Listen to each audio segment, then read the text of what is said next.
Caro Keraland présente Caro Coco Park, votre parc de loisirs et de détente. Jardin créole, toboggan géant, activités aquatiques et terrestres vous apporteront à la fois sensations, adrénaline et décontraction.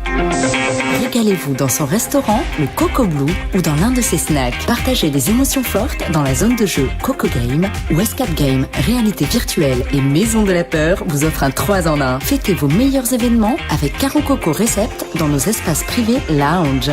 Séjournez chez Caro Coco Lodge, des hébergements de charme, proches de la plage ou du spa. Caro Keraland, le cœur de tous vos loisirs. Martinique Actualité.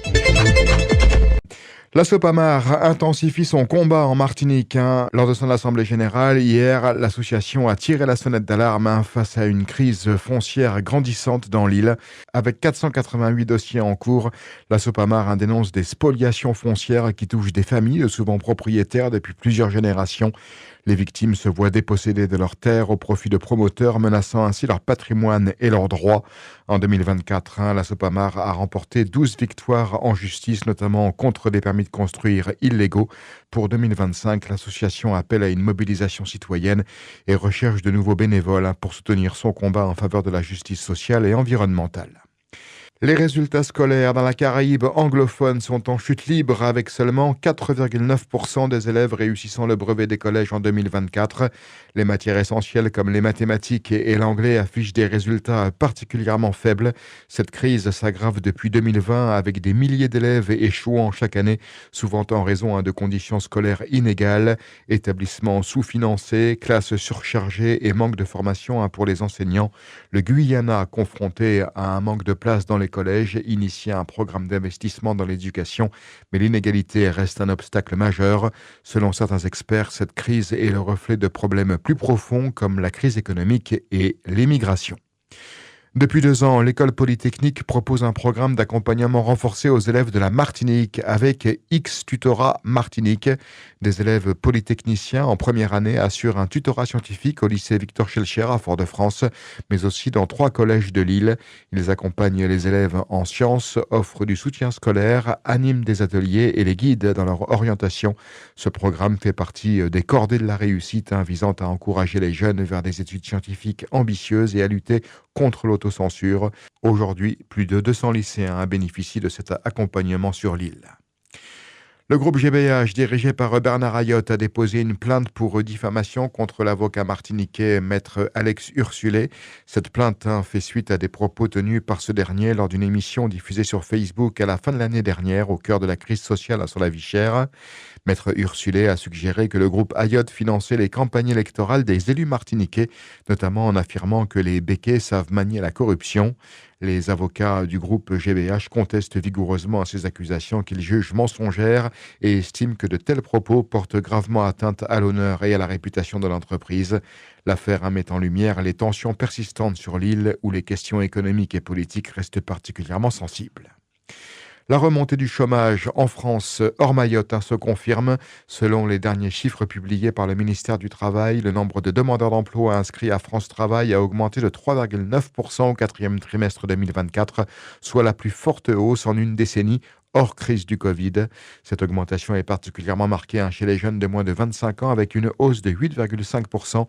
Les experts anticipent une poursuite de cette tendance en 2025, soulignant que cette hausse pourrait être liée à une combinaison de faillites d'entreprises et de réajustements budgétaires. La baisse des embauches et la multiplication des plans sociaux pèsent également sur le marché du travail. Fait divers, drame familial en Guadeloupe, un homme de 74 ans a été retrouvé mort le 14 janvier dernier à Saint-François avec des blessures causées par une arme blanche. 10 jours après cette découverte, 5 membres d'une même famille ont été placés en détention provisoire. L'enquête semble indiquer que le meurtre serait lié à un différend foncier avec des tensions familiales et des vengeances impliquées. Les enquêteurs poursuivent leur travail pour faire la lumière sur ce tragique événement. À Saint-Martin, le centre hospitalier Louis-Constant Fleming entame 2025 sous le signe de la restructuration. Après une année marquée par des difficultés financières et organisationnelles, la gouvernance intérimaire d'Éric Diamarcorzian cherche à stabiliser la situation. Lors des vœux de début d'année, les responsables de l'hôpital ont souligné des avancées comme le début imminent de la reconstruction des urgences et la réintégration du service ambulance. Toutefois, des défis persistent, notamment un déficit budgétaire alimenté par un ralentissement des activités et une gestion des dépenses à améliorer. L'ARS a cependant accordé 1 500 000 € pour soutenir le service psychiatrique et les structures hospitalières à Saint-Martin. Les journées territoriales de la résilience ont eu lieu en Martinique ce week-end. Le 24 janvier, un village des collégiens a accueilli une centaine d'élèves de 6e et 5e du collège Julia Nicolas qui ont été formés aux gestes qui sauvent et aux risques majeurs à travers des ateliers interactifs animés par des experts.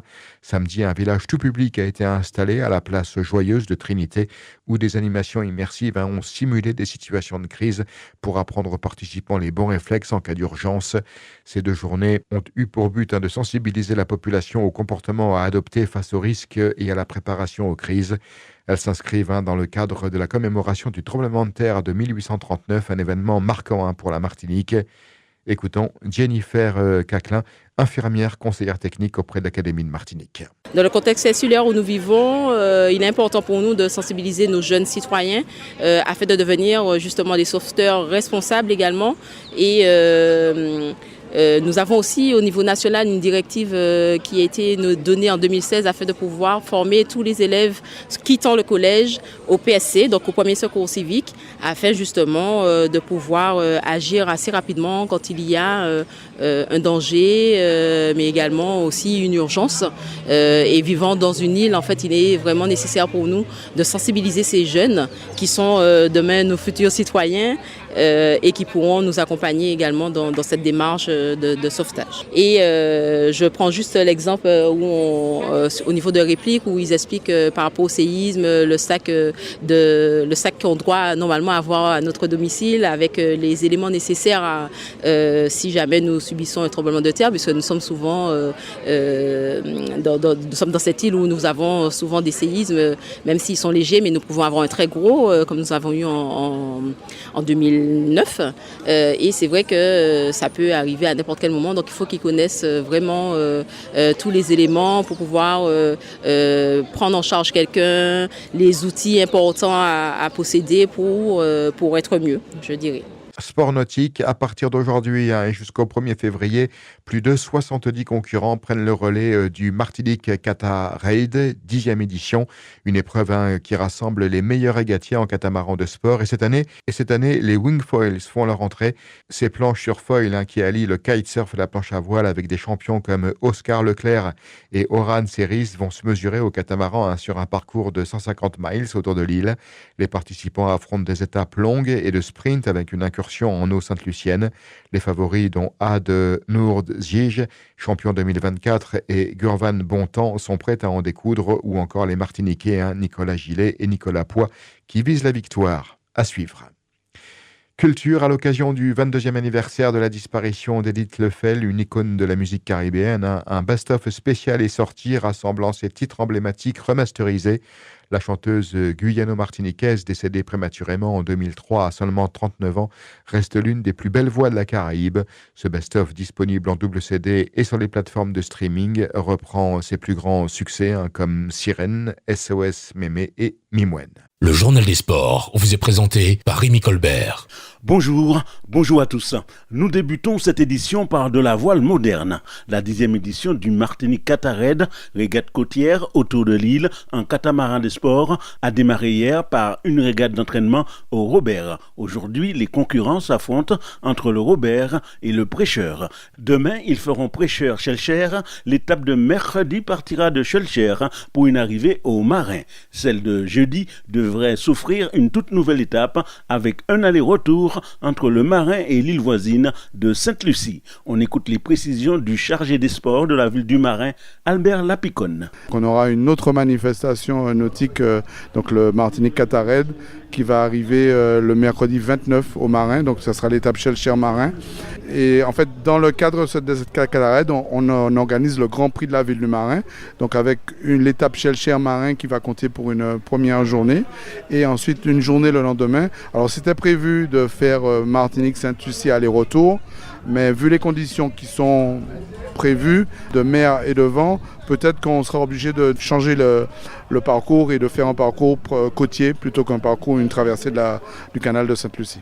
L'avant-dernière étape de vendredi se déroulera entre le Marin et le Robert et la dernière de samedi se disputera sur le plan d'eau de la ville du Robert. Et en voile traditionnelle, la Fédération des Yole-Rondes a annoncé hier que le Tour de Martinique en Yole-Ronde se déroulera du 27 juillet au dimanche 3 août prochain. Nous enchaînons avec du football en Régional 1 pour le compte de la 15e journée du championnat. L'Aiglon a battu l'US Diamantinoise 3-0. L'Espoir a défait 2-1 le CS Casse-Pilote. Le leader, le club franciscain, a été battre la Samaritaine 2-0. Les autres matchs de cette 15e journée se dérouleront demain. Les franciscains restent en tête du classement devant le RC Saint-Joseph et le Golden Lion.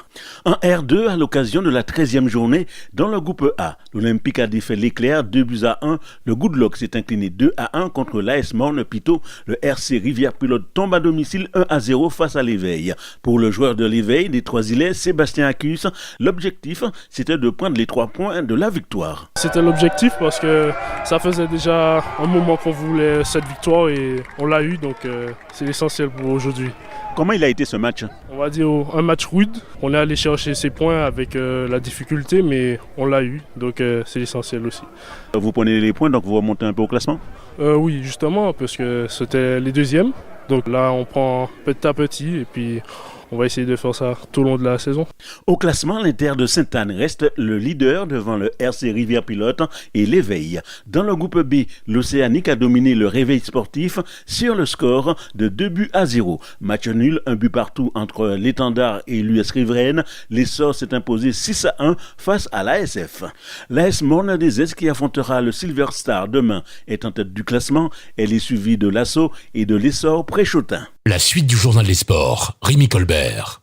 La suite, c'est avec du handball. Au terme de la 15e journée du championnat de pré-national, chez les filles, l'Arsenal qui a battu l'Entente Citron Tivoli 33-20 garde la tête du classement devant l'Entente Mendezès gauloise qui s'est débarrassée du Réveil sportif 22-19. Ce dernier reste à la 3e place. Chez les garçons, toujours pour le compte de la 15e journée, le duel entre le leader, l'USC Citron, et le 3e, le FR Roche-Carré, a tourné en faveur de l'USC Citron 30-26 et garde sa première place avec un point d'avance sur le club sport qui a défait l'ASC Ducos 35-18. En cyclisme, hier, les mordus de la catégorie VTT étaient du côté de la plage du Diamant à l'occasion de la première édition de la balade diamantinoise. On écoute David Dimbourg, président de Jet Attitude, club organisateur. Nous sommes très contents d'avoir pu organiser, malgré les conditions météo pas forcément clémentes, notre première balade diamantinoise à l'occasion de la fête patronale du diamant. Effectivement, une petite trentaine de femmes et d'hommes avaient fait le déplacement pour pouvoir participer à cette première randonnée. On rappelle que l'objectif était de permettre à la population de se rendre compte que la nature avait repris ses droits et que la mer nous avait rendu la plage. Néanmoins, merci à cette trentaine de participants venant de Rivière-Pilote, du Vauclin, du François, de Rivière-Salée, de Petit-Bourg, du Lamentin, qui ont fait le déplacement. On pense leur donner rendez-vous dans les meilleurs délais pour pérenniser effectivement le développement du vélo sur le territoire du Diamant. Outremernews.fr, le site de l'actualité Outre-mer, 24 heures sur 24 et 7 jours sur 7. Retrouvez la chaîne Outremer News sur YouTube.